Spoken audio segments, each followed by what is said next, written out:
গরিব ছেলে ভ্যান চালায় রিক্সা চালায় বিয়ে করবে 7 দিন ধরে বক্স বাজায় ঢিক ঢিক আওয়াজ দিয়ে মাটি কেঁপে ফেলে দিচ্ছে মুরব্বি যা বলে ভাই নামাজ হবে একটু বক্সের সাউন্ড কমায় দেন বলে বিয়ে কি প্রত্যেক দিন করব আনন্দ 2-1 দিন হবে মাইনে নেন এইবারে মুরব্বি নামাজে দাঁড়ায়াও কাঁপাকাঁপি কর কথা কোন ঠিক কি না এই জন্য ভাইরা আমার মসজিদ কমিটির সিদ্ধান্ত নেওয়া লাগবে ইমামের মাধ্যমে পরিষ্কারভাবে বলে দিতে হবে এটা হলো মুসলমানের সমাজ এখানে মুসলমান বসবাস করে মুসলমানের ছেলে মেয়ের বিয়েতে কোনো গান বাজানো যাবে না বক্স বাজানো যাবে না কথা বলেন ঠিক কি না যুবকরে আজকে তুমি বক্সের আওয়াজে গানের আওয়াজে দুনিয়াতে কাঁপাইতেছো মাটি একদিন এই মাটির নিচে যাইবা এই মাটি তোমারেও কাঁপাবে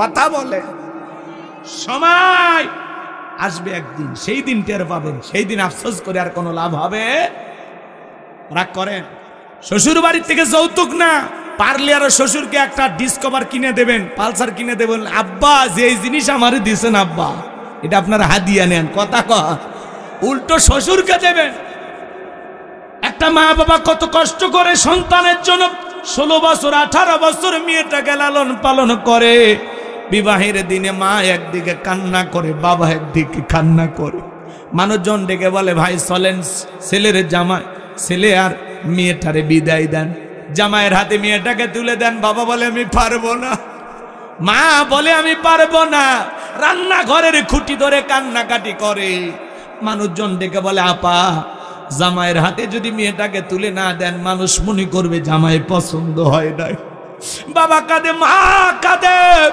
নতুন জামাইয়ের হাতে মেয়েটাকে তুলে দেয় আর মনে হয় কলিজাটা ছিঁড়ে যায় মা বাবা সহ্য করতে পারে না 18 বছরে 20 বছর মেয়েটাকে লালন পালন করলো চেনা নাই জানা নাই তোমার মতো একটা পরিচিত ছেলের হাতে তাদের কলিজাটা ছিঁড়ে তুলে দিচ্ছে যুবকরে সেই শ্বশুর শাশুড়ির উপরে জুলুম করা যাবে না তারা অজ্ঞান হয়ে পড়ে যায় জ্ঞান ফিরে পায় না সেই সমস্ত শ্বশুর শাশুড়ির সাথে যারা খারাপ ব্যবহার করো যুবক মনে রাখবা এটা তোমার সাথে যায় না তুমি একজন মুসলমান তোমার একটা দাম আছে মর্যাদা আছে এভাবে ছোটলোকি করা যাবে না আল্লাহ যেন আমাদের হেদায়েত দান করেন জোরে বলুন আমিন ছোট্ট একটা ঘটনা 2 মিনিটে বলে দিয়ে যায় হে যুবক আল্লাহর একজন বিরাট বড় ওলি ছিল নাম হলো মহাবীর আমর কি নাম আমর বিন আস ওনার নাম ছিল আমর বিন আস 2 বছর ধরে পাত্রী খুঁজতেছেন বিয়ে করবেন কিন্তু মনের মতো মেয়ে খুঁজে পায় না তার মনের মধ্যে বড় আশা আমি বড় আলেম হতে পারি নাই কিন্তু আমি এমন একটা মেয়েকে বিবাহ করব যে মেয়েটা হলো পর্দা করে নামাজ পড়ে নেককার আল্লাহওয়ালা এমন একটা মেয়েকে বিবাহ করব মনে রাখবেন যুবক এই দিকে শোনো বিয়ে করার আগে অবশ্যই মেয়ের দিনদারিতা দেখবা অর্থ সম্পদ দেখবা ভালো বংশ দেখবা আর সেই বংশে বিয়ে করবা যেই বংশের মেয়েরা বেশি বেশি বাচ্চা জন্ম দেয় মারহাবা কোন বিয়ের কথা শুনে উঠিস না বস ভাতিজা বস এখনই বিয়ে পড়ান যাবি না ওয়াজটা শেষ আমার ভাইয়েরা দিল দিয়ে কথাগুলো বোঝার চেষ্টা করবেন দিনদারিতা থেকে বিয়ে করবেন আপনার স্ত্রী যদি নম্র হয় ভদ্র হয় বিনয়ী হয় নামাজি হয় নেককার হয় তার পেট থেকে নেককার নামাজি আল্লাহওয়ালা সন্তান জন্ম নেবে কথা বলেন ওই যে কথায় আছে ক্ষেত ভালো তো ফসল ভালো মা ভালো তো সন্তান ভালো আমাকে একটা শিক্ষিত মা দাও আমি একটা শিক্ষিত জাতি উপহার দেব কথা বলেন ঠিক কি না এজন্য বিয়ে করার আগে মেয়ের মায়ের পর্দা দেখবা মেয়ের নানিরও পর্দা দেখবা কথা কন গাছের গোড়া ঠিক মাথাও ঠিক নানি ঠিক মা ঠিক তাহলে বউটাও ঠিকঠাক পাইবা কথা কন পাগল হয়ে যায় রাস্তা দিয়ে একটু অটো চড়ে যায় আর চুল একটু বাতাসে দোলে দেখে পাগল হয়ে যায় কি এলো চুলে পাগল করে গেলে বলা যায় না যুবক আল্লাহ তোমাদের হেদায়েত দান করুক এটা জোরে বলেন না আমিন আমর বিন আস একদিন আসরের নামাজ আদায় করলেন তার বন্ধুর সাথে দেখা হয়ে গেল ডেকে বলে দোস্ত বিয়ে করেছো বলে না করি নাই আমি তো একটা মনের মতো মেয়ে খুঁজতেছি যে নামাজ পড়ে নেককার আল্লাহওয়ালা কোরআন পড়তে পারে বলে এই গ্রামে একটা মেয়ে আছে দোস্ত যেই মেয়েটা জন্মের পর থেকে তার মা বাবা ছাড়া দুনিয়ার কারোর সাথে সাক্ষাৎ করে নাই তাই নাকি? বলে হ্যাঁ, এমন একটা মেয়ে তো আমার দরকার। খোঁজ খবর নিয়ে নিলেন, সত্যি মিলে গেল। এইবার স্বামী স্ত্রী উভয়ের মধ্যে বিবাহ সম্পন্ন হয়ে গেল। আমর বিনাজ বিয়ে করার পরে বাসর ঘরে প্রবেশ করবেন, তাকায় দেখেন বাসর ঘরে তার বিবি নামাজ আদায় করতেছেন। বলুন সুবহানাল্লাহ। মনে মনে ভাবতেছে, আল্লাহ চাইছিলাম যা পাইছি ও তা। মারহাবা কর। আমর বিনাজ বিবাহ করলেন, তার স্ত্রী বাসর ঘরে নামাজ আদায় করে, আর আপনি আমি বিয়ে করি বাসর ঘরে বউ ভিডিও করে। কথা কয় এরকম ক্যামেরা নিয়ে যায় একেবারে ওই যে গরু জবাইয়ের থেকে শুরু করে রান্না বান্না খাওয়া দাওয়া, গরু গোস্ত কেমনে চাবাইতেছে তার ভিডিও, দুধ ভাত কেমনে খাওয়ায় তার ভিডিও, বিদায় দেয় কেমনে, বিয়ে করার আগে ছেলেরে কেমনে গোসল করা দেয় ভাবিরা ডইলে ডইলে, সেটার ভিডিও। কথা কর না, আপনাদের এলাকায় উৎসব হয় না? এই ছেলে, তোমারে যে বিয়ের দিনে অন্য নারীরা গোসল করা দেয়, তুমি কি প্রতিবন্ধী? প্রতিবন্ধী হয় হাউ যদি বিয়ে করতে যাচ্ছে। মা বোন যারা আছেন, মা এই অতিরঞ্জিত এই জিনিসগুলো সমাজ থেকে বিতাড়িত করেন। এগুলো কই পাইছেন আপনারা? ছেলেরে গোসল করায় দিতে হবে, পাইছেন কই? রাগ করেন। অনেক জায়গায় কিন্তু এখনো আছে, চাচি ভাবি খালা ফুপু সবাই এক জায়গায় আসে, ছেলেরে গোসল করায় দিতেছে। আবার ওই জায়গায় গীত চলতেছে, গীত। আবার অনেকে গোসল করে দিয়া লুঙ্গি আটকে রাখে, ওই যে গোসল করছে সাবান টাবান মাখাইয়া দিছে, এর একটা ভিজিট আছে না, ভাই আগে লুঙ্গি দেবো না, টাকা 2000 দাও 5000 দাও। আমি তো চিন্তা করি যে কায়দায় শীত পড়ছে এখন, এই শীতের দিনে কোনো ছেলে যদি বিয়ে করতে যায় আর গোসল করার পরে লুঙ্গি দিতে যদি এরকম দেরি করে, আমার মনে হয় বিয়ে করে বাসর করে যাওয়া লাগবে না, আগে হাসপাতালে ভর্তি হওয়া লাগবে। কথা কন ঠিক কিনা? এই জন্য যুবক, তুমি একাই গোসল করো। কথা কন। বিয়ের আগে আমার ভাবিরা আমাকে বলেছিল, হুজুর গোসল কি করায় দেওয়া লাগবে? আমি বললাম কি কয়, আমারে কেন গোসল করায় দিতে হবে? আর তোমরা যদি আমার শরীরে হাত দাও, আমার মাথা ঠিক থাকবে। তোমারে মেয়ে মানুষ গোসল করায় দেয়। আরে আল্লাহ যেন আমাদের হেদায়েত দান করেন। রাগ করেন আপনারা? এ ভাইয়েরা আমার, গভীর মনোযোগ দিয়ে শুনবেন বাজার। বাসর ঘরে যুবক সেলফি তোলা নিয়ে ব্যস্ত, ভিডিও করা নিয়ে ব্যস্ত। কথা কন ঠিক কিনা? আবার ক্যামেরাম্যান বলে, ভাই ভাবির একটু চাপায়া ধরেন, আছে না নাই? কারণ এগুলো নোংরামি দেখে দেখে সয়লাভ হয়ে গেছে বাজান, এই জন্য এগুলো করা যাবে না। আমি যে কথা বলতে চাচ্ছিলাম, যুবক মনোযোগ দিয়ে কথাগুলো শুনে যাও। আমর বিনাজ তার বিবি বাসর ঘরে নামাজ শেষ হয়ে গেল, স্বামী স্ত্রীর মধ্যে সালাম আদান প্রদান হলে আমর বিনাজ বাসর ঘরে প্রবেশ করা মাত্র সর্বপ্রথম তার বিবি তাকে সালাম দিলেন। বলুন সুবহানাল্লাহ। সালামের জবাব দিলেন। প্রিয়তম স্ত্রী ঘোমটাটা তুললেন, এক নজরে বিবির চেহারার দিকে তাকাইয়া ঘর থেকে বের হয়ে আসলেন। বিবি চিন্তা করে, স্বামীর সাথে তো কোনো বেয়াদবি করি নাই, কেন ঘর থেকে চলে গেল, কারণটা কি? এক পা দুপা করে দরজার কাছে আসলেন, তাকায় দেখে স্বামী বাড়ির বাহিরে বারান্দা ধরে দাঁড়ায় আছে, বারান্দার উপরে দাঁড়ায় আছে। ডেকে বলে, স্বামী আমি যতটুকু জানি তুমি নাকি অনেক বড় আল্লাহর ওলি। আজকে আমাদের বাসর রাত, তুমি যদি আমার হক না আদায় করো, যত বড়ই আল্লাহর ওলি হও না কেন, কিয়ামতের ময়দানে আমি তোমাকে আসামির কাঠগড়ায় দাঁড় করাবো। আল্লাহর ওলি আমর বিনাজ কিয়ামতকে ভয় করে, পরকালকে ভয় করে। বাসর ঘরে প্রবেশ করলেন, বিবির সাথে ভালোবাসা বিনিময় হয়ে গেল। সকালবেলা ঘুম থেকে উঠা সেখান থেকে চলে গেলেন, আর বিবির কাছে আসলেন না। এভাবে কেটে গেল জীবনের 25টা বছর। 25 বছর পরে হঠাৎ করে তার মনে পড়ল, আমি কি বাকি কথা বলবো? 25 বছর পরে তাদের দাম্পত্য জীবনটা কোথায় নিয়ে যায়, কি ঘটনা ঘটে, আপনারা কারা কারা শুনবেন? 2 হাত তুলে একটু আল্লাহকে দেখান। লিল্লাহে তাকবীর। হাত নামান। আমার ভাইয়েরা, হে যুবক, বাসর ঘরে তোমার বউ খাটে আর তুমি সবাই। বিবি ডেকে বলে, কি ব্যাপার? তখন ডেকে বলে, শোনো, হুজুর বলেছে বউ যদি মহারানার টাকা মাফ করে দেয়, জীবনের প্রথম রাতে যে স্বামী তার বউয়ের কাছে মহারানার টাকা মাফ চায়, এর চাইতে বড় ফকির কি আর পৃথিবীতে আছে? এজন্য যুবক, বিয়ে করার আগে 1 লাখ 1.5 লাখ টাকা, 50,000 টাকা, 20,000 টাকা অন্তত মহারানার যে টাকাটা রেডি করবা, 5 লাখটা পাঞ্জাবি সাদা পরবা, 1000 টাকার নোট পকেটের মধ্যে নিয়া বুক টান টান করে শ্বশুর বাড়িতে যাইবা, মুরব্বী যারা থাকবে, কাজী ইমাম যারা থাকবে, ওদের সামনে নিয়ে যা বলবেন এই যে নেন বইয়ের মহারানা, 1 লাখ টাকা ওটা বুঝে দিয়ে বিয়ে করবা, ওটা পুরুষ পুরুষ।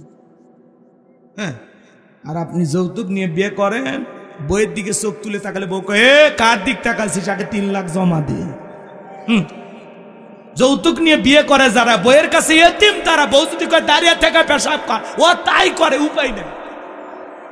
কথা কন নাকি আপনারা?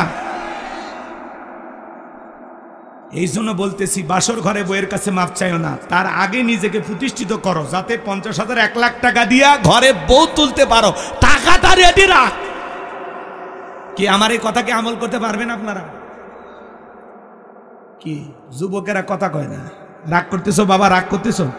এই জন্য আল্লাহ রাব্বুল আলামিন বলেন, কুল্লু নাফসিন বিমা কাসাবাত রহিনা, প্রত্যেকটা ব্যক্তি তার নিষ্কৃত কর্মের কাছে আবদ্ধ। আপনার জীবনের কৃতকর্মের হিসাব আপনাকে দিতে হবে।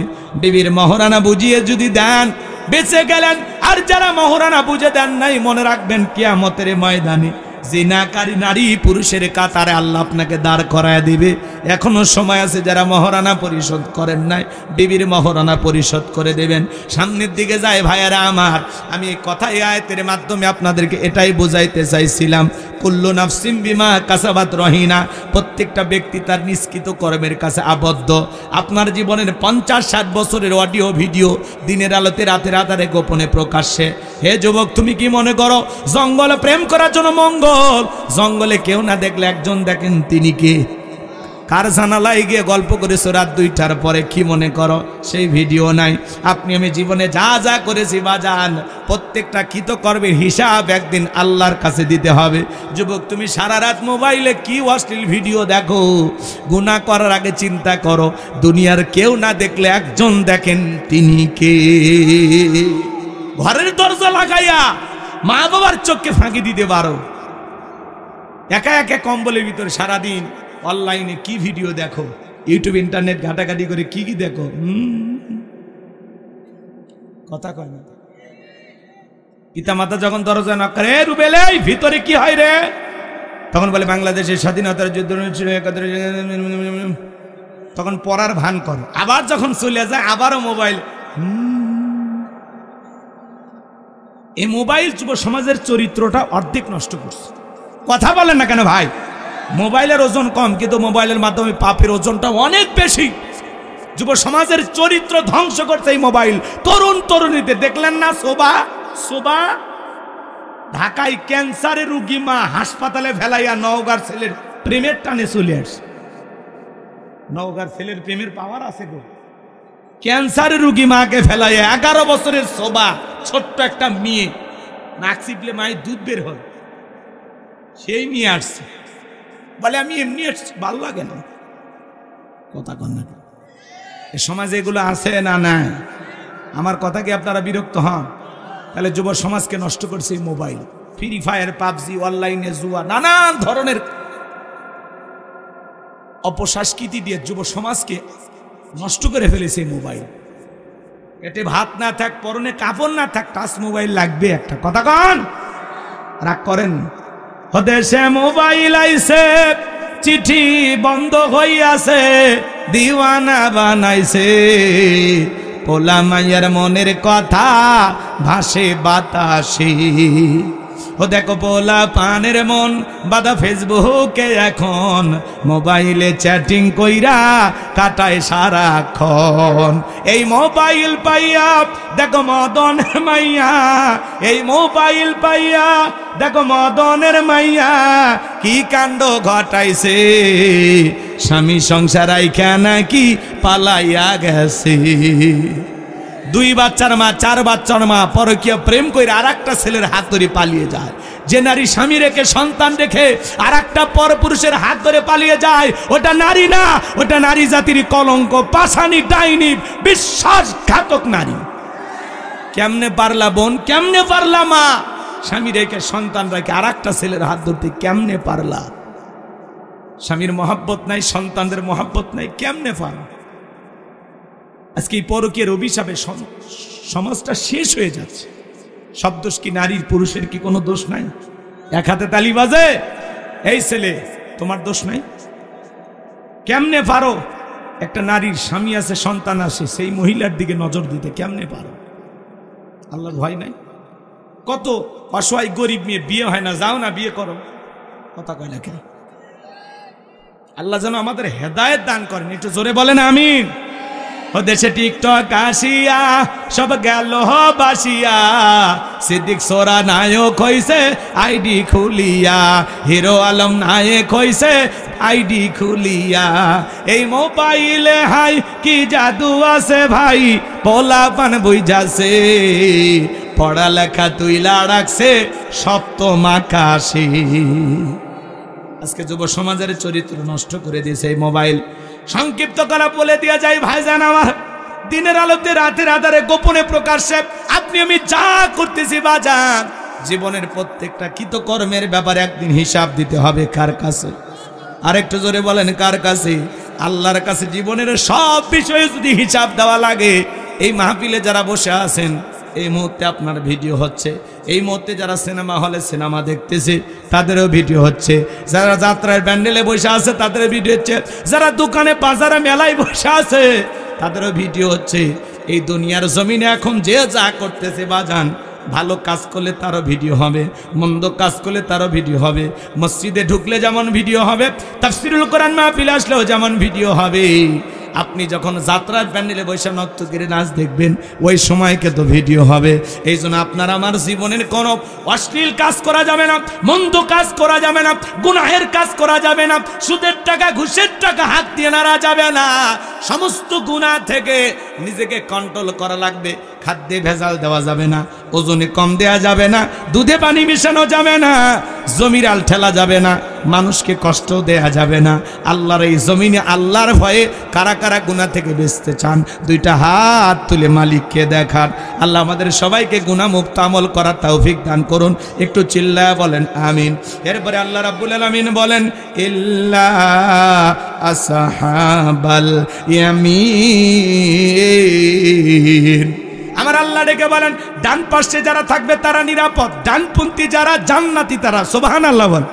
আমার আল্লাহ রাব্বুল আলামিন বলেন, ওয়াকুনতুম আজওয়াজান সালাসা ফাআসহাবুল মাইমানাতি মা আসহাবুল মাইমানা ওয়া আসহাবুল মাশআমাতি মা আসহাবুল মাশআমা ওয়াস-সাবিকুনাস সাবিকুন উলাইকাল মুকাররাবুন। সূরা ওয়াকিয়ার ভিতরে আল্লাহ তাআলা জানিয়ে দিলেন, কিয়ামতের ময়দানে মানুষকে আল্লাহ রাব্বুল আলামিন তিন শ্রেণীতে ভাগ করবেন। এর মধ্যে যারা হবে ডানপন্থী তারা হবে জান্নাতি, ডান পাশে যারা স্থান পাবে তারা হলো নিরাপদ। আল্লাহ যেন আমাদেরকে ডান পাশে জায়গা করে দেন, আমলনামা ডান হাতে দান করেন, মিজানের পাল্লায় নেকির ওজনটা যেন আল্লাহ বৃদ্ধি করে দেন। চিৎকারে মেরে বলুন সুবহানাল্লাহ। আমার ভাইয়েরা, আমার আল্লাহ রাব্বুল আলামিন বলেন, ইল্লা আসহাবাল ইয়ামিন ফি জান্নাতি ইয়াতাসাআলুন। তারা জান্নাতের বাগানে প্রবেশ করবে। ডান পাশে যারা থাকবে তারা কোথায় ঢুকবে? জান্নাতের বাগানে। তারা যখন জান্নাতের বাগানে প্রবেশ করবে, জান্নাতে প্রবেশ করার পরে একজন জান্নাতি আর একজন জান্নাতির সাথে পরস্পরে গল্পে লিপ্ত হয়ে যাবে। সুবহানাল্লাহ বলেন। জান্নাতে ঢোকার পরে একজন জান্নাতি আর একজন জান্নাতির সাথে কি করবে? গল্প করবে। এ ভাই বসেন বসেন। জান্নাতের কথা শুনে আপনারা উঠে যান, রাগ করেন আপনারা। আচ্ছা, ওয়াজ কি বোঝেন না? একটু ঘটনা কাহিনী বললে মনে খুশি হবেন। পরে বলতেছি, শোনেন, আয়াতগুলো বোঝেন। হুজুর এই জায়গায় বসে আছেন, কথা ঠিক আছে না হুজুর? ইল্লা আসহাবাল ইয়ামিন ফি জান্নাতি ইয়াতাসাআলুন। ডান পাশে যারা স্থান পাবে এরা জান্নাতের বাগানে প্রবেশ করবে। জান্নাতের বাগানে প্রবেশ করার পরে একজন জান্নাতি আর একজন জান্নাতির সাথে পরস্পরে গল্পে লিপ্ত হবে। একজন আর একজনকে জিজ্ঞাসা করবে, দেখে চেনা চেনা মনে হবে। সুবহানাল্লাহ কন। আমি দোয়া করলাম আল্লাহ আজকের মাহফিলের সভাপতি জনাব মাওলানা লোকমান হাকিমকে আপনি যেই জান্নাত দিবেন, আল্লাহ দয়া করে আমাকেও একই জান্নাতে কবুল করে নিও।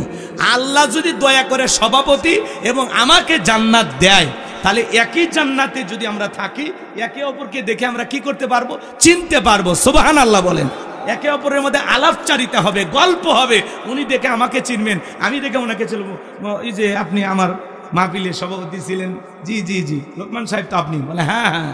দেখেন আল্লাহর দয়া, আল্লাহ আপনাকেও জান্নাত দিয়েছে, আমারও দিয়েছে। তখন জান্নাতের ভিআইপি বাগানে একে অপরের সাথে চেয়ারে বসে গল্প হবে। সুবহানাল্লাহ। কোন আজকের মাহফিলে আমি দোয়া করলাম, আল্লাহ আজকের মাহফিলে যত নারী পুরুষ আমার আলোচনা শুনতেছে, আল্লাহ আমাদের সবাইকে একই জান্নাতে আপনি কবুল করে নেবেন। জোরে বলেন আমিন।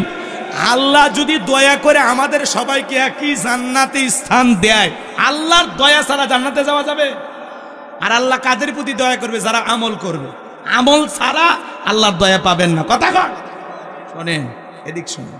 আল্লাহ যদি দয়া করে জান্নাত দেয়, আর একে অপরকে দেখে আমরা কি করতে পারবো? চিনতে পারবো। এখন অনেকে বলতে দোয়া করলে জান্নাত, অতই সহজ। দোয়াটা যদি দোয়া করার মতো মানুষ করে তাহলে অবশ্যই জান্নাত। সংক্ষিপ্ত ঘটনা বলে দিয়া যায়। আল্লাহর নবী মুসা আলাইহিস সালাম আল্লাহকে ডেকে বলেন, আল্লাহ আমাকে আপনি জান্নাত দেবেন। আমার আল্লাহ ডেকে বলে, পয়গাম্বার এটা কেমন কথা? কেন জান্নাত দিব না? অবশ্যই আমি আল্লাহ তাআলা আপনাকে জান্নাত দেব। সুবহানাল্লাহ বলেন। পৃথিবীর সকল নবীরা হলো জান্নাতি। আমার ভাইয়েরা মন দিয়ে কথাগুলো শোনেন। নবী মুসা আলাইহিস সালাম ডেকে বলে, আল্লাহ জান্নাতে আমার প্রতিবেশী কি হওয়ার মনে চায়? প্রতিবেশী যদি ভালো হয়, বসবাস করে শান্তি পাওয়া যায়। জান্নাতের ভিতরে তো কোনো অশান্তি নাই, কিন্তু দুনিয়ার জমিনে প্রতিবেশী আর এক প্রতিবেশীর সাথে যদি অশান্তি করে, বসবাস করে শান্তি পাওয়া যায়? মাঝে মাঝে দেখবেন আপনার হয়তোবা যেই রাস্তা দিয়ে হেঁটে যান, ওই রাস্তাটা যদি পাশের প্রতিবেশীর হয়, উনি আবার রাগ একটু নির্বিষ হয়ে গেলে ওরই মধ্যে ব্যারিকেড দেয়, রাস্তার মধ্যে কাঁটা তারের বেড়া দেয়, দিয়ে বলে আমার সাথে ঝগড়া করিয়া আমার রাস্তাতে হেঁটে যাবে, এই যে রাস্তা বন্ধ করে দিলাম। আপনার বাড়ি একটু পানি ওনার বাড়ির ধার দিয়ে নামে, রাগ করে বন্ধ করে দেয়। নানান ধরনের ঝামেলা করে প্রতিবেশী আর এক প্রতিবেশীর সাথে। অবশ্য নওগাঁ জেলায় এগুলো সমস্যা নাই, এই এলাকার মানুষ সব আল্লাহর ওলি, এরা এগুলো করে না। প্রতিবেশী যদি ভালো হয়, নম্র ভদ্র বিনয়ী হয়, বসবাস করে শান্তি পাওয়া যায়। আর প্রতিবেশী যদি ঝগড়াটে হয়, মনে হয় দুনিয়াতে জাহান্নামে আছে। কথা বলেন, কথা বলেন। একজনের বাড়ির মুরগি আর একটা বাড়ির গেলে তো রাগ করে মুরগি ঠ্যাঙ্গি ভেঙে ফেলে দেয়। হিংসা কারে কয়? কথা কয়, এরকম আছে না নাই? সম্মানিত ভাইয়েরা আমার, মন খারাপ করবেন না বাজান গো আমার। যেমন আমাদের প্রতিবেশী হলো ভারত। কথা কয়, ওনারা যদি আমাদের সাথে ভালো বন্ধুত্ব করে, বসবাস করে শান্তি পাওয়া যায়। আর ওরা যদি সারাদিন বাংলাদেশের বিরুদ্ধে গুজব ছড়ায়, তাতে আমাদের সম্মান কমে না বাড়ে? সম্মান কমে যায়। পৃথিবীর সবচাইতে বেশি গুজব ছড়ানো দেশের তালিকায় শীর্ষে অবস্থান হলো ভারতের। পৃথিবীর সবচাইতে গুজব ছড়ানোর দিক দিয়ে এগিয়ে কারা? ভারত। আমাদের দেশের প্রধানমন্ত্রী ওই দেশে যাওয়াতে ভারতের মাথা ঘুরে গেছে। কারণ উনি এই দেশে থাকা মানে কি, ভারত বাংলাদেশকে কন্ট্রোলে রেখেছে। আর যিনি আমাদের প্রধানমন্ত্রী ছিলেন, মূলত উনি আমাদের প্রধানমন্ত্রী ছিলেন না, উনি ছিলেন ভারতের কর্মচারী। ভারত যেভাবে ঘুরাইতো উনি সেভাবে ঘুরতো। ওই জন্য মাঝে মাঝে বলতো, আমি ভারতকে যা দিয়েছি ভারত কোনোদিন ভুলবে না। কথা কেন? কিসের ইলিশ দিয়েছে? পুরো বাংলাদেশের কলিজে ফেসকে যা আছে সব দিয়েছে, তো টের পাননি। আর একটু দেরি হয়ে গেলে পুরো বাংলাদেশের মাটি দিয়ে দিত। রাগ করেন আপনারা মনে হয়? সম্মানিত ভাইয়েরা আমার, লম্বা হয়ে যাবে, আমি লম্বা করব না, সামনে যাই। যদি সম্ভব হয় কিছু কথা আপনাদের সামনে শোনায় দেব। সামনের দিকে যাই ভাইয়েরা আমার। আল্লাহ ডেকে বলে, পয়গাম্বার তোমার সাথে জান্নাতে প্রতিবেশী হবে যে। দুনিয়াতে বর্তমানে একজন কসাই, সে নবী মুসা ডেকে বলে, আল্লাহ দুনিয়াতে এত মানুষ থাকতে কসাই কেন আমার সাথে জান্নাতে যাবে, আমি জানতে চাই। আমার আল্লাহ ডেকে বলে, পয়গাম্বার কেন কসাইকে জান্নাত দিলাম জানতে যদি হয়, কসাইয়ের বাড়িতে চলে যাও। নবী মুসা চলে আসলেন সেই বাজারে। কসাই গোস্ত বিক্রি করে বাড়ির পথ ধরেছেন। নবী মুসা কাছে যায়, ডেকে বলে, ভাই আমি যদি আপনার বাড়ির মেহমান হই, আপনার কি কোনো আপত্তি আছে? কসাই বলে, না আমার কোনো আপত্তি নাই। নবী মুসাকে বাড়িতে নিয়ে গেলেন।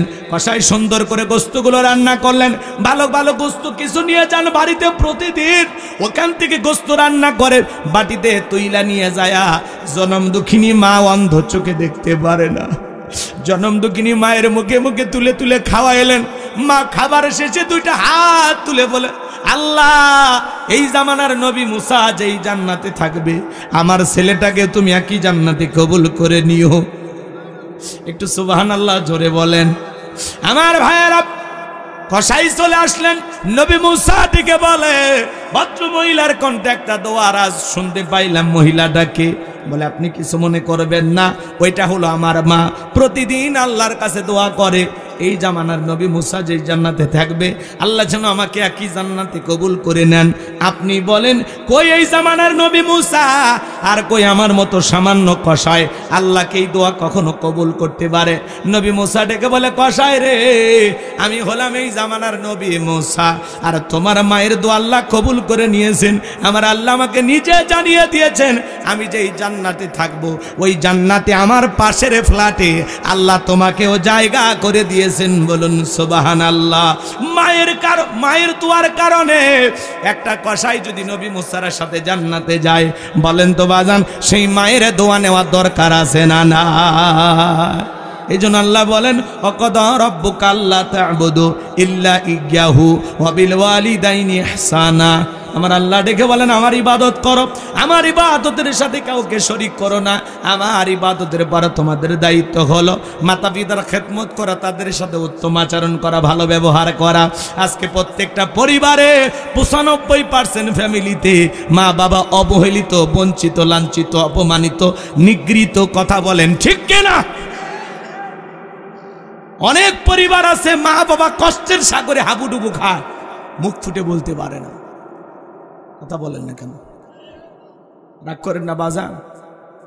পিতা মাতা যে কত বড় নিয়ামত, সন্তানদের জন্য কত বড় বটবৃক্ষ, কত বড় মায়া, দয়া, দরদের জায়গা, এটা আপনাদেরকে কেমনে বুঝাবো?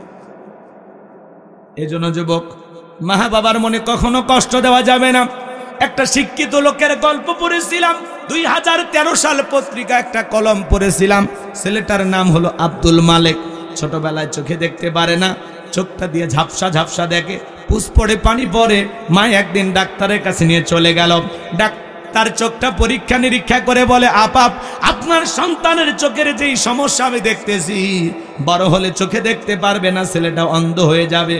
অপারেশন করতে গিয়ে কত টাকা লাগবে, এমন একটা অ্যামাউন্টের কথা ডাক্তার বলেছেন। দুঃখিনী মা কাঁদে আর বলে, ডাক্তার ভাই, এত টাকা পাবো কোথায়? ছেলের তোর বাবা দুনিয়াতে বেঁচে নাই। মা তখন ডেকে বলে, ডাক্তার ভাই, আমি যদি আমার সন্তানের জন্য 2টা চোখ দান করে দেই, আমার সন্তান চোখে দেখতে পারবে কিনা? বলে, আপা এইটাও সম্ভব। দুঃখিনী মা ছোটবেলায় সন্তানের মহাব্বত আর ভালোবাসায় নিজের 2টা চোখ সন্তানকে দিয়ে দিলেন। আল্লাহু আকবার বলেন। এইবার ছেলেটা আস্তে আস্তে বড় হয়, পরীক্ষা দিবে। মা দুধের গিলাস নিয়ে ছেলের রুমের ভিতরে প্রবেশ করলেন। ছেলেটা ডেকে বলে, মা, ঘন ঘন তুমি আমার কাছে আসবা না, তোমার চোখ দিয়া পুষ পড়ে, পানি পড়ে, তোমার চোখে রোগটা আমার চোখে পার হতে পারে। দুঃখিনী মানে মনে মনে কষ্ট পায়, মনের দুঃখ মনে চেপে রাখে, কারো কাছে প্রকাশ করে না। ছেলেটা যখন ভালো একটা রেজাল্ট করলেন, পরীক্ষা দেওয়ার পরে ভালো একটা রেজাল্ট করলেন, ডেকে বলে, মা, আমি ঢাকায় যাব চাকরির সন্ধানে। বলে, ঠিক আছে বাবা, চলে যা। ছেলেটা ঢাকায় গেল, চাকরিও পাইছে, সুন্দরী নারী থেকে বিবাহ করেছে। কিন্তু গ্রামের বাড়িতে দুঃখিনী মা পড়ে আছে, মায়ের কোনো খোঁজ খবর নেয় না। বছরের পর বছর কেটে যায়, দুঃখিনী মা আরো বেশি অসুস্থ হয়ে গেল। মা দুঃখিনী টেনশনে পড়ে গেল, আরে কতটা বছর কেটে গেল, ছেলেটা আমার কাছে আসে না। মনে মনে ভাবলেন, হয়তোবা দুনিয়াতে আর বেশি দিন বাঁচবো না। যেই ছেলেটার জন্য এত কষ্ট করলাম, মরণের আগে একটা বার সেই ছেলের মুখটা দেখে মরতে চাই। বন্ধু বান্ধবের কাছ থেকে অনেক কষ্ট করে ঠিকানা সংগ্রহ করলেন। দুঃখিনী মা ছেলের বাড়িতে ঢাকায় চলে গেলেন। দারোয়ানকে যখন পরিচয় দিলেন, দারোয়ান গেটটা খুলে দিল। দুঃখিনী মা বাড়িতে প্রবেশ করার সঙ্গে সঙ্গে ছেলে মাকে দেখে দৌড়ে এসেছেন। এসে বলে, মা, তুমি কেন আমার শ্বশুর বাড়িতে এসেছো? মা, আমার স্ত্রী, শাশুড়ি, শ্বশুর যদি তোমাকে দেখে ফেলে পরিচয়টাও দিতে পারবো না। এই কথা বলে পকেট থেকে কিছু টাকা বের করে দুঃখিনী মায়ের হাতে তুলে দেয়। হঠাৎ করে বিবি চলে আসলেন, ডেকে বলে, স্বামী আমার, এই সেরা শাড়ি পরা মহিলাটা তোমার কে হয়? ছেলেটা এত বড় নিমক হারাম, নিজের দুঃখিনী মায়ের পরিচয় গোপন করে বলে, এই মহিলাটা আমার গ্রামের বাড়ির কাজের মহিলা। জোরে কন্যা হুজুবিল্লাহ। স্ত্রী চলে গেল, দুঃখিনী মা 2টা চোখের পানি ছেড়ে দিয়ে কাঁদে আর বলে, আব্দুল মালেক, তোর বাবা মারা যাওয়ার পরে আমি চাইলে বিবাহ করতে পারতাম, নিজের জীবনটা উপভোগ করতে পারতাম, কিন্তু আমার বারবার মনে হইতো সেই স্বামী যদি তোর সন্তানের মতো আদর না করে, আমার কাছে আসতে না দেয়, আমাকে ভালো না বাসতে দেয়, তাহলে আমি মা চোখের সামনে সহ্য করতে পারবো না। এই জন্য তোর মুখের দিকে তাকায়া জীবনের সুন্দর সময়গুলো বালিশে চোখের পানি ছেড়ে কান্না করে করে কাটিয়ে দিয়েছি রে বাবা। হে আব্দুল মালেক, যখন তুমি অসুস্থ হয়েছিলে আমি মা সারা রাত জায়গা জায়গা তোমার সেবা করতাম, তাহাজ্জুদ পড়ে আল্লাহর কাছে দোয়া করে বলতাম, আল্লাহ আমার হায়াত নিয়ে হলে আমার সন্তানকে তুমি বাঁচায় রাখো। আজকে বইয়ের সামনে মারে চাকরানি বানায় দিলি, এত বড় পুরস্কার দিবি বাবা আমার জানা ছিল না। এই নে তোর টাকা, তুই পকেটে রাখ। আমি মা তোর কাছে টাকার জন্য আসি নাই, আমি আসছিলাম তোর মুখটা দেখার জন্য। কেন জানি মনে হয় দুনিয়াতে আমি বেশি দিন আর বাঁচবো না, এই জন্য মনে করেছিলাম জীবনের শেষবারের মতো তোর মুখটা আমি দেখবো। স্বাদ আমার মিটে গেছে, কোনোদিন সন্তানের পরিচয় নিয়ে তোর দুয়ারে আসবো না। এই কথা বলে দুঃখিনী মা কাঁদতে কাঁদতে বাড়িতে চলে গেল। বিনা চিকিৎসায় কিছুদিন পরে দুঃখিনী মা মারা গেল। এলাকার মানুষ মায়ের দাফন সম্পন্ন করল। কয়েক বছর পরে ছেলেটা চাকরির প্রমোশনে যখন এলাকায় চলে আসছেন, ডিউটি শেষ করার পরে দুঃখিনী মায়ের কথা মনে পড়ে গেল। বাড়ির দরজায় ডাক দেয়, মা দরজা খোলো। মায়ের বসবাসের করার খাঁচা পড়ে আছে, কিন্তু ওই খাঁচার ভিতরে থাকা মা নামের পাখিটা উড়াল দিয়েছে। বারবার মা মা বলে ডাক দেয়, কোনো আওয়াজ আসে না, সারা শব্দ পাওয়া যায় না। পাশের বাড়ির চাষির ঘুম ভেঙে গেছে, ডেকে বলে, কে বা তুমি এত রাত্রিতে মা মা বলে ডাক দাও? ডেকে বলে, চাষি আমার চেনো না, আমি আব্দুল মালিক, আমার দুঃখিনী মা কোথায়? ডেকে বলে, বাবা আসলি যখন, এত দেরি করে কেন আসলি? তোর মা তো অনেক দিন আগে মারা গেছে রে বাবা। ছেলেটা হাউমাউ করে কাঁদে আর বলে, চাষি কি বলেন, আমার মা কেন মারা গেছে, বেঁচে নাই? বলে, না রে বাবা বেঁচে নাই। ছেলেটা হাউমাউ করে কাঁদে আর বলে, চাষি দেখা দেন না, আমার দুঃখিনী মার কবরটা কোথায়? মায়ের কবর যখন দেখিয়ে দিয়েছেন, ছেলেটা মায়ের কবরের মাটি ধরে হাউমাউ করে কাঁদে আর বলে, মা এভাবে চলে গেলি, একটাবার বিদায় নেওয়ার সুযোগ দিলি না রে মা। আবার মতো হতভাগা কপাল পরা সন্তান বুঝি দুনিয়াতে কেউ নাই রে মা। তোর সাথে এত বড় বেয়াদবি করলাম মা, একটাবার ক্ষমা চাওয়ার সুযোগ দিলি না। ও মা, তুমি তোমার সন্তানকে মাফ করে দিও গো মা। মায়ের কবরের মাটি ধরে ছেলেটা যখন হাউ মাউ করে কাঁদে, চাষি ডেকে বলে, বাবা কাঁদলে কি তোমার মা আর কখনো ফিরে আসবে? এভাবে কান্না করো না বাবা, আসো আমার কাছে আসো।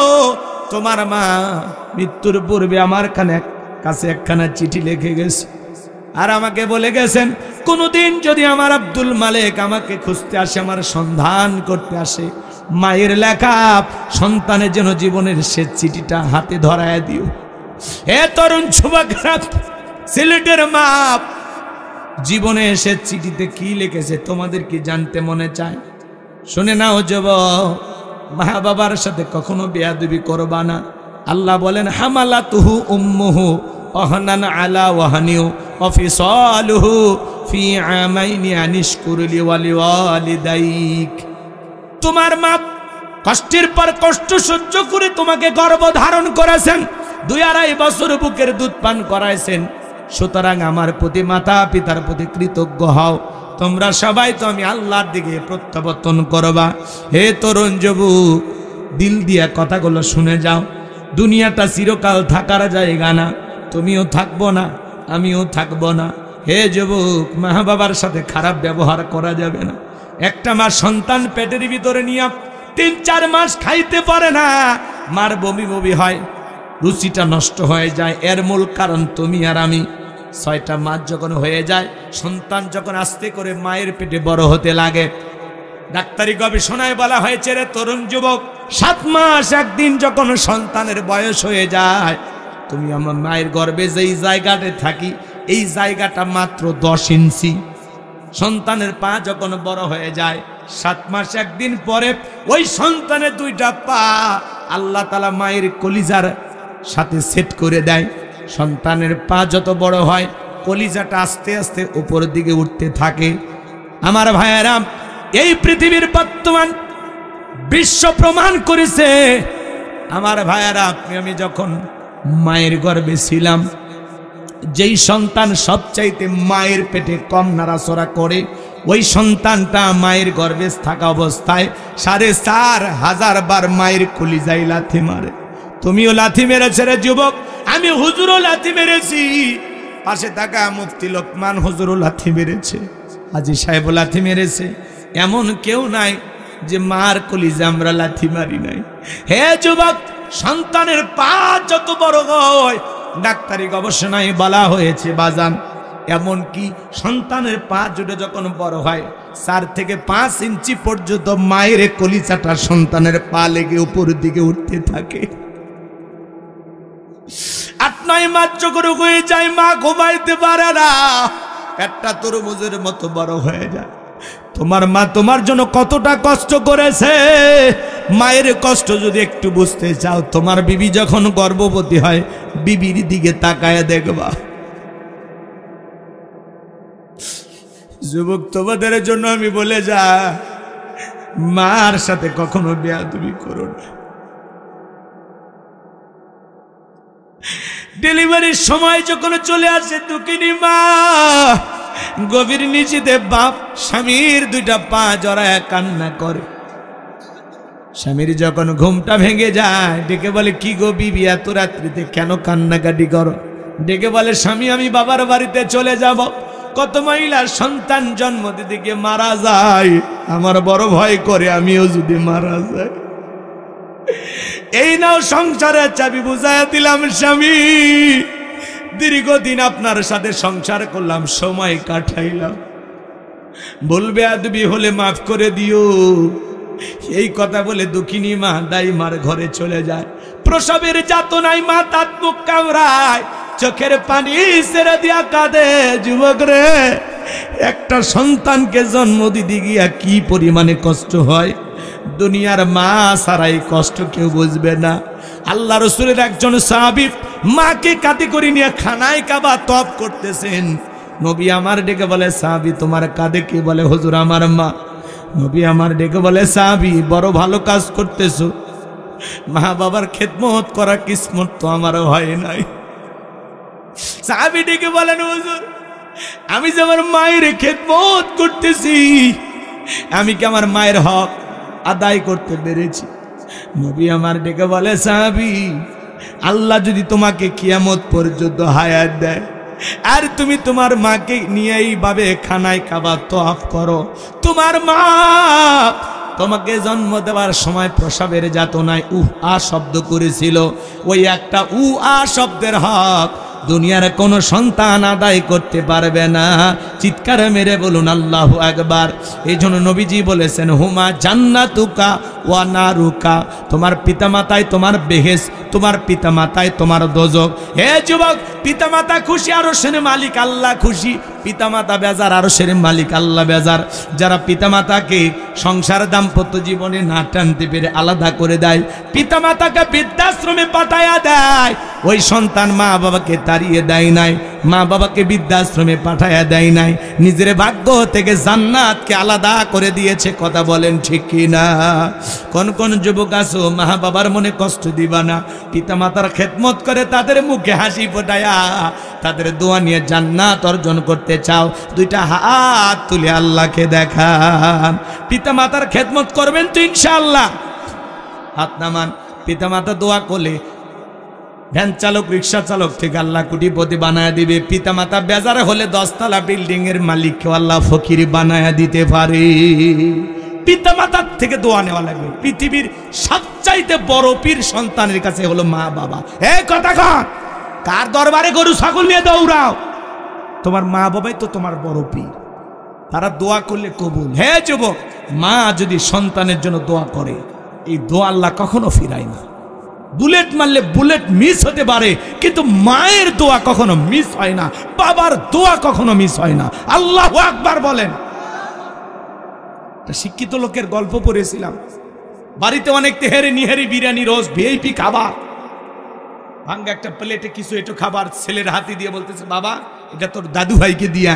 এখনকার বাচ্চারা তো কম্পিউটার, এক এক বাচ্চা নাসা বিজ্ঞানী। বলতেছে, আব্বা এই ভাঙ্গা প্লেটে একটু খাবার দাদুর জন্য, আমরা তো ভালো খাইলাম, দাদুর জন্য এটা কেন? তখন বলতেছে, অত বোঝা লাগবে না, তোর দাদুর বয়স হয়ে গেছে, এই খাবারই চলবে। ছেলেটা তখন বলতেছে, আব্বু আমি প্লেটটা যত্ন করে রাখবো, যখন দাদুর মতো আপনার বয়স হবে এই প্লেটে করে আমিও আপনাকে খাইতে দেব। শিক্ষিত মানুষ, বিবেকের দরজা খুলে গেছে, ভাঙ্গা প্লেটের খাবার ফেলে দিয়া সন্তানটাকে বুকের সঙ্গে জড়ায় নিয়ে বলে, বাবা কলেজ বিশ্ববিদ্যালয়ে যা শিখতে পারি না আজকে তোর কাছে তাই শিখলাম। বাবাকে স্টোরুমে ফেলায় দিয়েছিল, সেখান থেকে 3 তলা বিল্ডিংয়ে তুইলা গোসল করায় নতুন জামা পরায় দিতেছেন। বিবি তখন ডেকে বলে, কি ব্যাপার? বৃদ্ধ মানুষটাকে আবার ওপর তুললেন, ব্যাপারটা কি? তখন বলতেছে, শোন বিবি, আজ থেকে আমরা যা খাবো বাবা তাই খাবে, আমরা এই রুমে ঘুমাবো, পাশের রুমে বাবা ঘুমাবে, বাবা কিনে যদি করিস বাড়াবাড়ি 1 2 3 পাঠায়া দিব তোর বাপের বাড়ি। নিয়ে জমির দিকে চলে যায়, ডাক দিয়ে বলে, ভাই নামাজটা পড়ে মাঠে যান। বলে না, আজকে জমিতে পানি না নিলে ধান লাগাইতে পারবো না। দুনিয়ার সম্পদ ক্ষেত খামার আল্লাহর ইবাদত থেকে আমাদেরকে ব্যস্ত রাখে। কথা বলেন ঠিক কিনা? পাশে যুবকেরা ফুটবল খেলে, বোট খেলা খেলে, ক্রিকেট খেলা খেলে, মুরব্বীরা ডেকে বলে, বাবা আজান হয়েছে, খেলা বন্ধ করে চলো মসজিদে যায়। যুবক ডেকে বলে, মুরব্বী আপনি মসজিদে যান, আর আমাদের মতো বয়স থাকতে আপনি কি করেছিলেন?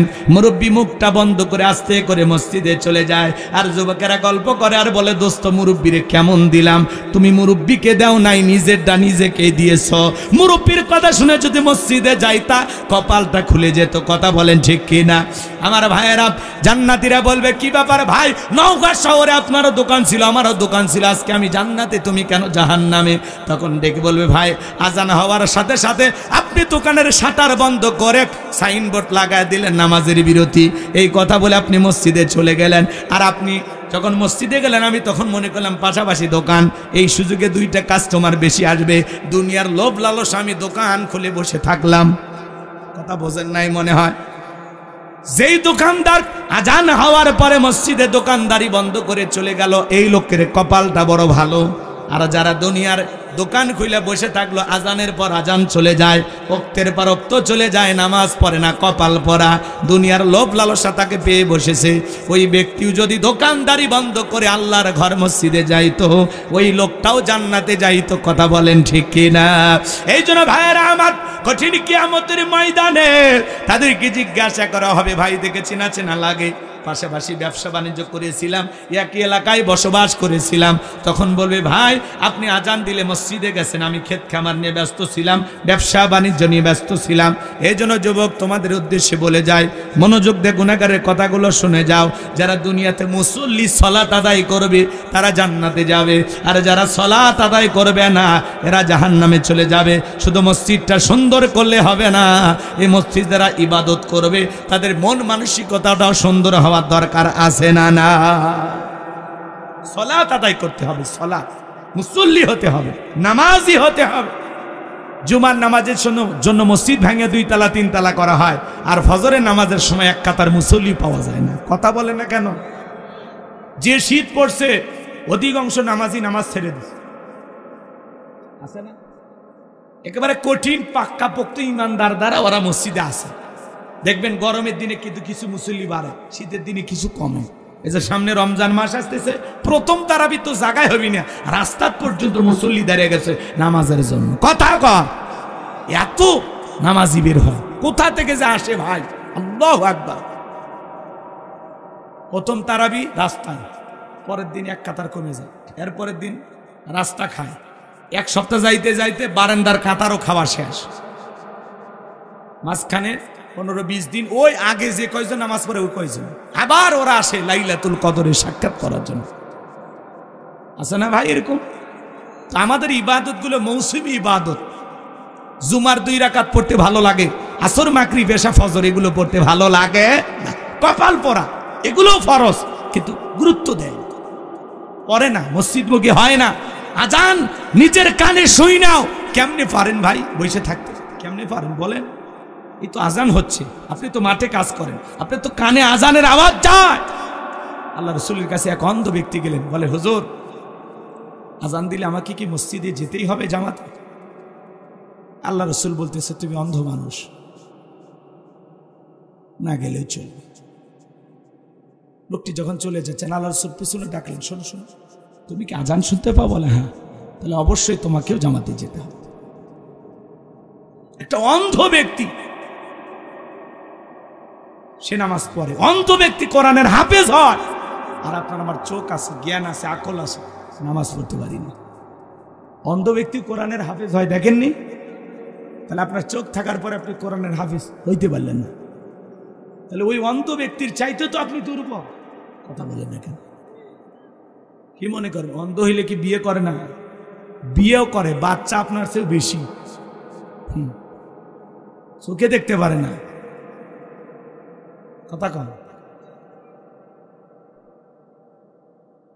আমার এক অন্ধ হাফিজ সাহেব এসে চুয়াডাঙ্গা দেখা হয়েছিল, 13টা সন্তান। 13টা কেমনি কি? হুজুর আল্লাহ দিছে 13টা। 13টার মধ্যে 6টাই কোরআনের হাফেজ, 6 জন। সুবহানাল্লাহ। বাকিগুলো একটু ছোট ছোট আছে, এলেও হবে, দোয়া করেন। আপনার এরকম মন মানসিকতা থাকা লাগবে। শুধু মসজিদগুলো সুন্দর করেন না, এখানে যারা ইবাদত করবে এই মুসল্লিদেরও সুন্দর হওয়ার দরকার আছে না? না বিরক্ত হয়েছেন আমার কথা? খারাপ লাগে? কারা কারা 5 ওয়াক্ত সালাত মসজিদে গিয়ে জামাতের সহিত আদায় করবেন? 2 হাত তুলে আল্লাহকে দেখান। আল্লাহ আমাদের সবাইকে 5 ওয়াক্ত নামাজি বানায়া দাও, জোরে বলেন আমিন। ওদের 2 নাম্বার অপরাধ, ওয়ালাম নাকুনু তুইমুল মিসকিন। বলবে আমাদের 2 নাম্বার অপরাধ, আমরা অভাবগ্রস্ত ব্যক্তিদেরকে সাহায্য সহযোগিতা করতাম না, তাদেরকে খাদ্য দিতাম না, আহার দিতাম না। এ বাজান গো আমার, সমাজে যারা এতিম মিসকিন অসহায় দরিদ্র, এদের খোঁজ খবর নেওয়ার দরকার আছে না নাই?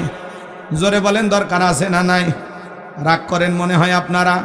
এ বাজান গো আমার, ওদেরও খোঁজ খবর নিতে হবে। ওরা কি খায় না খায় আপনাকে আমাকে সহযোগিতা করতে হবে। ধনীর সম্পদের মধ্যে গরিবের হক আছে না নাই? মিসকিনের হক 2 ভাবে নষ্ট হয়, একটা রাষ্ট্রীয়ভাবে আর একটা সামাজিকভাবে। কথা বলেন ঠিক কিনা আমার ভাইয়েরা? অনেকেই ফকিরকে ভিক্ষা দেওয়ার ভয়ে বাহিরের গেটে তালা মারায়, বাইরের গেটে তালা ঝুলে এনেছে। কেন? আজকের দিনে ফকির আসবে, ভিক্ষা দেবে না, এই ভয়। আল্লাহ বলেন ওয়াম্মা সাইলা ফালা তানহার, কোন সাইল দরিদ্র লোক যদি তোমার কাছে হাত পাতে খালি হাতে ফেরত দিও না। আপনার দুয়ারে অথবা আপনার কাছে কোন দরিদ্র অভাবগ্রস্ত দুঃখী মানুষ মিসকিন ক্ষুধার্ত আপনার কাছে হাত পাতলে খালি হাতে ফেরত দেওয়া যাবে না। আর আপনি কি করেন? পকেটে বান্ডিলকে বান্ডিল টাকা, তারপরে বলেন জান তো খুঁজছে নাই, ভেজাল করেন না, খুঁজছে নাই। ফকিরের কাছে যে ঝোলায় টাকা আছে 2000 টাকা নোট হলেও খুঁজছে করে দেবে। 2 টাকা 4 টাকা 5 টাকা দিলে কমবে না বাজান, দিলেই বাড়বে, দিলেই বাড়বে। দান করলে সম্পদ কমে না বাড়ে? আল্লাহ রসুলের কাছে এক ভিক্ষুক যা বলে নবী আমার একটা জুব্বা দেন। আল্লাহ রসুল নিজের পরনের জুব্বা খুইলা ভিক্ষুককে দিয়ে দিয়েছেন। সুবহানাল্লাহ বলেন, একটু জোরে বলেন সুবহানাল্লাহ। কেমন মহামানব ছিলেন, কেমন দানবীর ছিলেন, কেমন দিলওয়ালা ছিলেন। আর আপনার আমার একটা ফকির 1 মুঠ ভাত যদি চায়, আমরা খালি মানুষ দেখলে খাবার চায়। আরে ভাই, ওই লোকটা যদি ক্ষুধার্ত খাবার চাইতেছে, খাওয়ায় দেন না। একটা লোকে একবার খাইলে কয়বার খাবে? 10 বার খাইতে পারবে? আপনার দুয়ারে একটু আসে 1 মুঠ ভাত চাইতে, দেন না। আল্লাহ কিয়ামতের ময়দানে বলবে বান্দা আমি ক্ষুধার্ত ছিলাম, খাবার দাও নাই, বস্ত্রহীন ছিলাম, বস্ত্র দাও নাই। মানুষ তখন বলবে আল্লাহ কি বলে, আপনি কই চাইতে গেছিলেন? বলে ওই যে সাইল দরিদ্র অভাবগ্রস্ত মিসকিন অসহায় মানুষ হাত পেতেছিল, তারে যদি দিতা আমারে দেওয়া হইতো, তারে যদি খাওয়াইতে আমারে খাওয়ানো হইতো। এই জন্য খবরদার ফকির মিসকিন অসহায় দরিদ্র এদেরকে দিকে অবহেলা করবেন না। আল্লাহ চাইলে ফকির আপনাকে আমাকে বানাইতে পারতো না? একটু সামর্থ্য দিয়েছেন, তার মানে তার চাইতে আল্লাহ আমাকে ভালো রেখেছেন। তাহলে আমার দায়িত্ব ওই অভাবগ্রস্ত দুঃখী মানুষের খোঁজ খবর নেওয়া। দেন না তার বাড়িতে 10 কেজি চাল কিনে দেন, একটা শীতের দিনে কম্বল কিনে দেন, নিজে বিলাসী জীবন যাপন করেন না, আশেপাশে প্রতিবেশী কেমন আছে একটু খোঁজ খবর নেন, আল্লাহর হস্তে একটু মানুষ হন, মানুষ হন। বিল্ডিং এর মালিক হইলেই মানুষ হওয়া যায় না, মনুষ্যত্ব বোধ থাকতে হয়, বিবেক থাকতে হয়। পৃথিবীর শ্রেষ্ঠ আদালত মানুষের বিবেক। কিন্তু আজকে আমরা দুপাওয়া মানুষ, কিন্তু স্বভাব চরিত্র জঙ্গলি জানোয়ারের চাইতে নিকৃষ্ট। কথা কন। আল্লাহ যেন আমাদের হেদায়েত দান করে। তাহলে কি আমরা ফকির মিসকিনদের খাইতে দেব তো ইনশাল্লাহ? ওদের 3 নাম্বার অপরাধ, ওয়াকুন্না নাখুদু মাআল খাইদিন। ওদের 3 নাম্বার অপরাধ, ওরা ছিল সমালোচনাকারী, সমালোচনা করত, ইসলামের বিরুদ্ধে আলেমদের বিরুদ্ধে সমালোচনা করত, হুজুরদের বিরুদ্ধে সমালোচনা করে মজা নিত। হাউন আঙ্কেলের নাম আপনারা শুনেছেন, একটা হাউন আঙ্কেল বিদায় নিয়েছে বাংলাদেশে, আর একজন হারুন আছে। কথা কন না কেন? ওনারা কিন্তু আলেমদেরকে ভালোবাসতো, সংসদে দাঁড়িয়ে কোরআনের কথা বলতো, দিলটা ভরে যেত। সেই মানুষটা কিভাবে পাল্টে গেল আমি জানি না বাজান। এখন আর আলেমদের সহ্য করে না, বলে আজারির মাহফিলের জন্য সাদা তোলা হচ্ছে, টাকা পয়সা চাওয়া হচ্ছে। নাউজুবিল্লাহ বলেন। ওয়াজ মাহফিল তো মানুষের দেয়া টাকা দানের বিনিময়ে তো হয়। আজকের মাহফিল আপনারা দান করেছেন, মাহফিল হয়েছে, এটা তো আপনাদের দানের টাকা দিয়ে প্রত্যেক বছর মাহফিল হয়। এর নাম কি চাঁদাবাজি? এক কথা কর না কেন? এখানে 10 টাকা চাইলে আপনি দিতে পারেন, না হলে জোর করা হবে না। এই জন্য বর্তমান বাংলাদেশে কিছু নেতাদের মাথা খারাপ হয়ে গেছে, যা ইচ্ছা তাই বলে। আমরা বলতে যা ভাই মুখে লাগাম দে কথা বলেন। আলেম বিদ্বেষী হবেন না, ইসলাম বিদ্বেষী হবেন না, তাফসীরুল কোরআন মাহফিলের বিরোধিতা করবেন না। যত বেশি আলেম বিদ্বেষী হবেন, যত বেশি ইসলামের বিরুদ্ধে কথা বলবেন, কপালে কিন্তু তত বেশি দুঃখ আছে। বিগত সরকারের সবচাইতে পতন হওয়ার পেছনে 1 নাম্বার অপরাধ হলো আলেমদেরকে সহ্য করতো না, টুপিওয়ালা দাড়িওয়ালাদেরকে ভালোবাসতো না, হাজারো আলেমদেরকে হত্যা করে বিদায় করেছেন। আজও তার ধানমন্ডি 32-এ অনেক স্কুল কলেজের ছাত্রদের কাপড় পাওয়া গেছে, জুতা পাওয়া গেছে, পোশাক পাওয়া গেছে। মানুষ কান্না করতেছে আর বলতেছে, হারে এটা কোন মায়ের সন্তানের পোশাক? কারো চক্ষু পাওয়া গেছে, চুল পাওয়া গেছে। ধানমন্ডির একটা আয়না ঘর পাওয়া গেছে, ধানমন্ডি 32-এ আয়না ঘর পাওয়া গেছে, সেখানে অনেক মানুষের জামা কাপড় পাওয়া যাচ্ছে, পুরাতন পোশাকগুলো পাওয়া যাচ্ছে। চিন্তা করেন বাজান, তাহলে পোশাক যদি পাওয়া যায়, ওই পোশাক ব্যবহার করা মানুষটাকে তারা কি করে দিয়েছে আল্লাহ ভালো জানে। যারা হাজারো মানুষের, হাজারো মায়ের বুক খালি করেছে এই বাংলাদেশে 16 বছরে, হাজার হাজার মানুষকে যারা বিদায় করেছে, এই জমিনে আজ হোক কাল হোক তার দূর বিচার একদিন আল্লাহ করবে।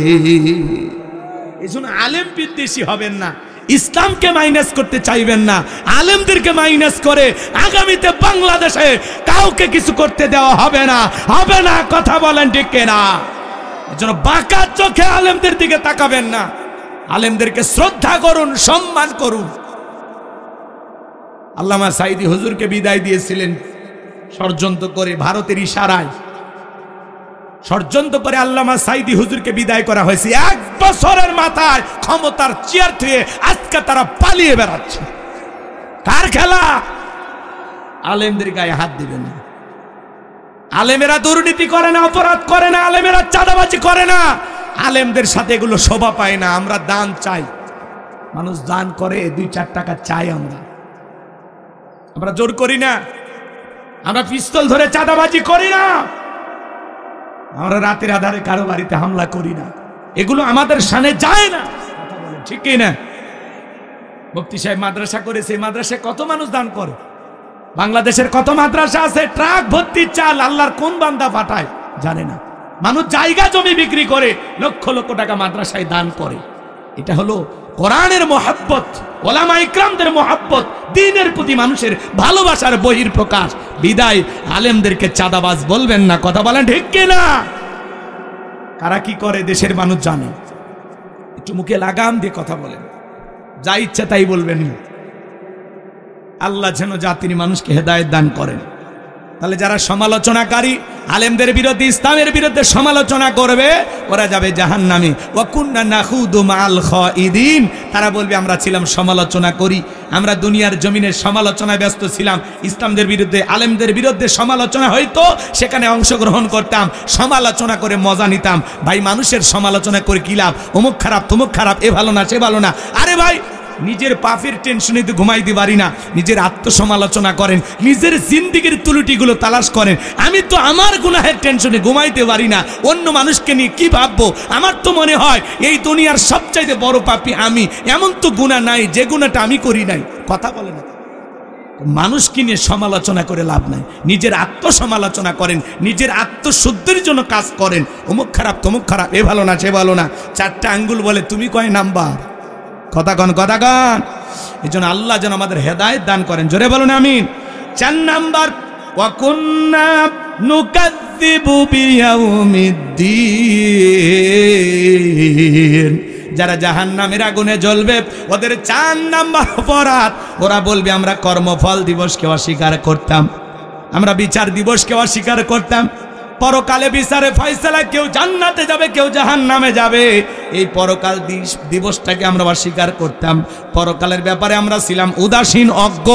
আমরা মনে করলাম পরকাল টরকাল বলে কিছু নাই, আর আমরা পরকালে কি হয় না হয় খুব বেশি নিয়ে চিহ্নিত ছিলাম না। যারা কর্মফল দিবসকে অস্বীকার করত, বিচার দিবসকে অস্বীকার করত, পরকালের ব্যাপারে যারা গাফেল ছিল, উদাসীন ছিল, সেদিন তারা এই অপরাধের কারণে জাহান্নামে যাবে। বলেন তো বাজান, পরকাল নামের একটি জীবন আছে না নাই? সেই পরকাল জীবনের জন্য আমাদের নেক আমল করা দরকার আছে না নাই? মাল সামান নেক আমল করে আল্লাহর প্রিয় গোলাম হয়ে কারা কারা কবরে যান, 2টা হাত তুলে আল্লাহকে দেখান।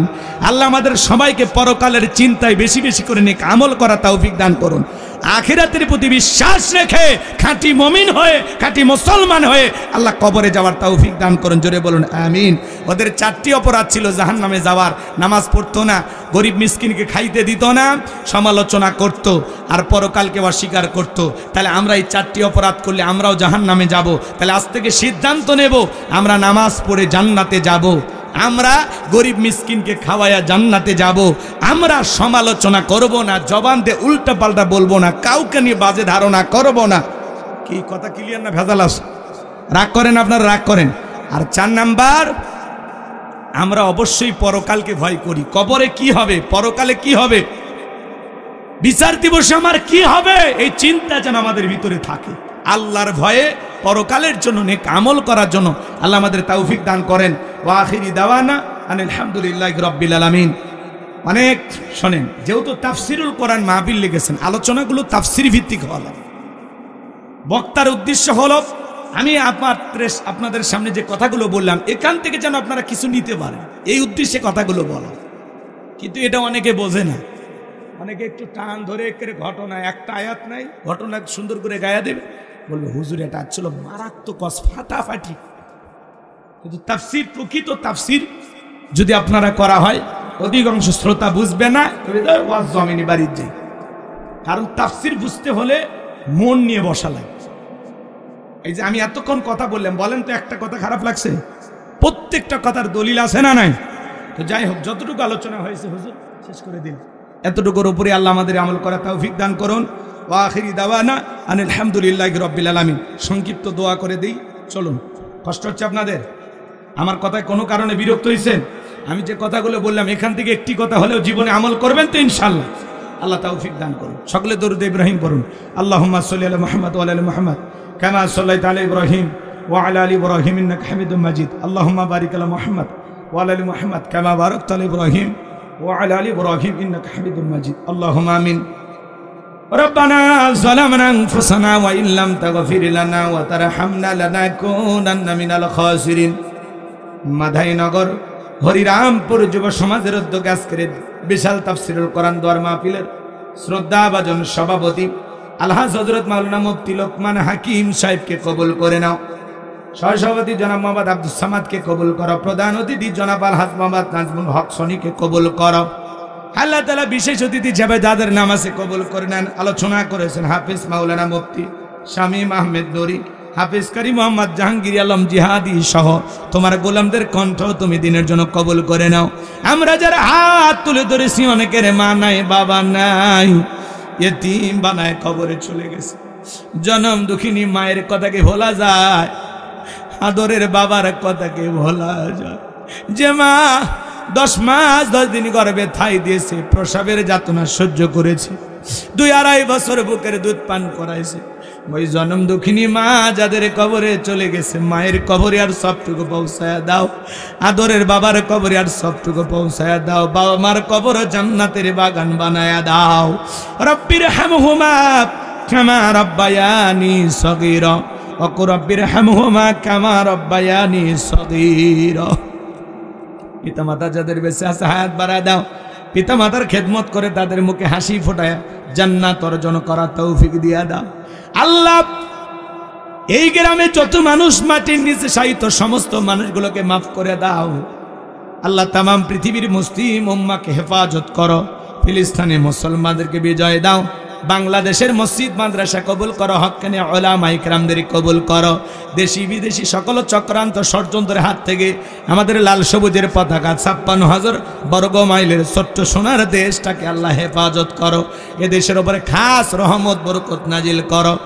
হ্যাঁ আল্লাহ তাআলা, আমরা যারা হাত তুলে ধরেছি নফসের ধোঁকায় পড়ে, দুনিয়ার মহব্বতে পড়ে, দিনের আলোতে রাতের আধারে গোপনে প্রকাশ্যে অনেক গুনাহ করে ফেলেছি, এমন জায়গায় বসে গুনাহ করেছি দুনিয়ার কেউ জানে না, তুমি জানো। মাফ না যদি করো, কার কাছে যাও? ফকির একটা দরজায় ভিক্ষে না পাইলে আর একটা দরজায় যায়, তুমি যদি ফিরায় দাও আল্লাহ, যাওয়ার কোনো জায়গা নাই। তুমি রহমান, তুমি রহিম, ওয়া আনতা আরহামুর রাহিমিন, তোমার অনেক দয়া। পাপের সাগরে হাবুডুবু খাচ্ছি আমরা, এই দুনিয়া রঙিন ভাবে শয়তান আমাদের সামনে উপস্থাপন করে। এত গুনাহ করেছি আল্লাহ, আমাদের চাইতে বড় পাপী আর দুনিয়াতে কেউ নাই। যত গুনাহ করছি মাবুদ মোরা জীবনে, মাফ করে দাও তুমি মাবুদ, নিজে গুনে আদর করে বান্দা আল্লাহ মোদের বানাইয়া, কেমনে দিবা জাহান্নামে ফেলিয়া, এ জীবনে না করিলাম বন্দেগি, গুনাহ করে কাটাইলাম জিন্দেগি, তওবা করে আবার তওবা ভাঙ্গিলাম, অবশেষে খাঁটি তওবা করিলাম। আল্লাহ, এ পাতলা চামড়ার শরীর জাহান্নামের আগুন সহ্য করার ক্ষমতা আমাদের নাই। সূর্যের তাপে পাগল হয়ে যায়,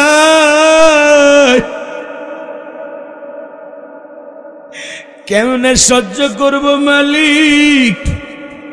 ওই কঠিন জাহান্নামের আগুন থেকে আমাদের মুক্তি দাও।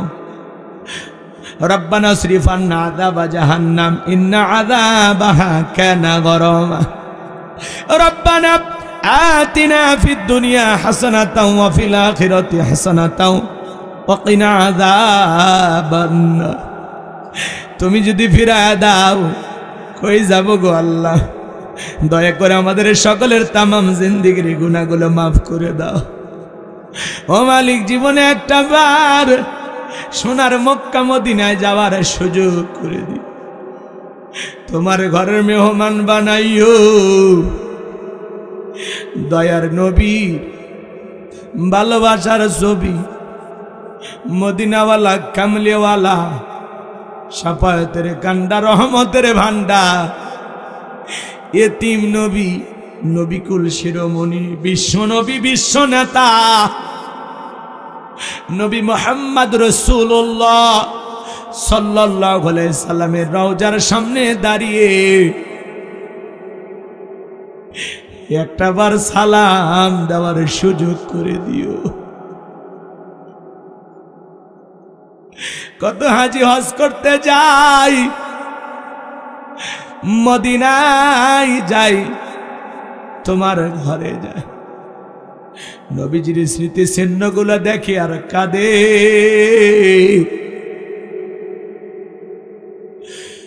সন্তানকে বিদায় দেওয়ার জন্য মা বাবা যেমন কাঁদে, কাছের আত্মীয় স্বজন মারা গেলে যেমন কাঁদে, নবীর রওজা থেকে যখন আসে নবীর পাগলরা কাঁদে আর বলে, নবী বাংলাদেশের মতো ছোট্ট একটি দেশ থেকে আপনার দেশ এসেছিলাম, মনে চায় সারাটা জীবন আপনার রওজার পাশে দাঁড়াইয়া ঝাড়ুদার হইয়া সারাটা জীবন কাটাইয়া দেই, কিন্তু থাকতে দিল না গো নবী, থাকতে দিল না। কত মানুষ পাগল পারা হয়ে যায়, কত মানুষ কাঁদে। আমি যখন নবীজির রওজায় দাঁড়িয়ে সালাম দিয়েছি, দুনিয়ার কোন মানুষের কথা আর মনে থাকে না। কত মানুষ যে হাউ মাউ করে কাঁদে, পুলিশ লাঠি দিয়া তাড়ায়া দেয়, থাকতে দেয় না। যদি নবীর রওজার পাশে দাঁড়ায়া থাকতে দিত, কত পাগল আছে গো সারা জীবন না খায়া দাঁড়ায়া থাকতো। ও আল্লাহ, জীবনে একটা বার দয়ার নবীর রওজার পাশে দাঁড়িয়ে আমাদের সবাইকে সালাম দেওয়ার সুযোগ করে দিও। মদিনাওয়ালার আদর্শ মেনে জমিনে চলার তৌফিক দিও। ও আল্লাহ, এটাই যদি জীবনের শেষ দোয়া, শেষ মোনাজাত হয়, একটাই প্রার্থনা, যেই মাসে মরণ দিবা মাসটা যেন রমজান মাস হয়, যেই দিনে মরণ দিবা দিনটা যেন জুমার দিন হয়। নামাজের সিজদার রত অবস্থায় মৃত্যু দিও, কোরআন পড়তে পড়তে মৃত্যু দিও। ইসলামকে প্রতিষ্ঠিত করার জন্য রাজপথে জীবনটা বিলানোর তৌফিক দিও। মৃত্যুর সময় দয়ার নবীর চাঁদ মুখখানা দেখতে দেখতে জবানে কালেমা জারি করে দিও। আল্লাহ, আজকের মাহফিল বাস্তবায়ন করার জন্য লাইটিং মাইটিং পোস্টার ব্যানার ডিগুরের ভাইরা সহ যারা মাহফিল কমিটির ভাইরা চমৎকার ভাবে সুন্দর আয়োজন করেছেন, আল্লাহ তাদের হায়াতে তৈয়বা সিয়াতে কল্যাণ দান করেন, তাদের ঈমান খালিদ বিন ওলীদের মতো বানায় দেন, আমিরে হামজার মতো কবুল করেন। আগামী বছর আরো বড় পরিসরে মাহফিলকে কবুল করেন। আমার সাদিক ভাই হারুন ভাইকে সুস্থতা দান করেন। আল্লাহ আমার আব্দুর রহিম ভাইকে কবুল করে নেন। এখান থেকে চলে যাব আবার ঢাকা মানিকগঞ্জ। আল্লাহ গো, চলার পথকে নিরাপদ বানায় দিও। আল্লাহ, জীবনে কোনোদিন নওগাঁবাসীর সাথে যদি আর দেখা না হয়, এই মুখগুলো জান্নাতের সিঁড়িতে পরিচয় করায় দিও। আল্লাহ, যারা কষ্ট করে ধৈর্য নিয়ে শেষ পর্যন্ত আলোচনা শুনলো, কোরআন সুন্নাহর হেদায়েতের নূর অন্তরগুলো আলোকিত করে দাও। সূরা মুদ্দাসির থেকে যে আলোচনা করেছে আল্লাহ, বাস্তব জীবনে আমল করার তৌফিক দিয়া দাও। দাম্পত্য জীবনে সুখ আর শান্তি দান করো। মা বোনদের পর্দা করার তৌফিক দাও, নামাজি বানায়া দাও। তাদের দাম্পত্য জীবনকে হযরত আলী আর ফাতেমার মতো ভালোবাসা দিয়ে ভরপুর করে দাও। এলাকার মা বোনদেরকে আল্লাহ ইসলামের জন্য কবুল করে নাও। মৃত্যুর সময় আমাদের জবানে জারি করে দিও লা ইলাহা ইল্লাল্লাহু মুহাম্মাদুর রাসূলুল্লাহ সাল্লাল্লাহু আলাইহি ওয়াসাল্লাম। আসসালামু আলাইকুম ওয়া রাহমাতুল্লাহি ওয়া বারাকাতুহু।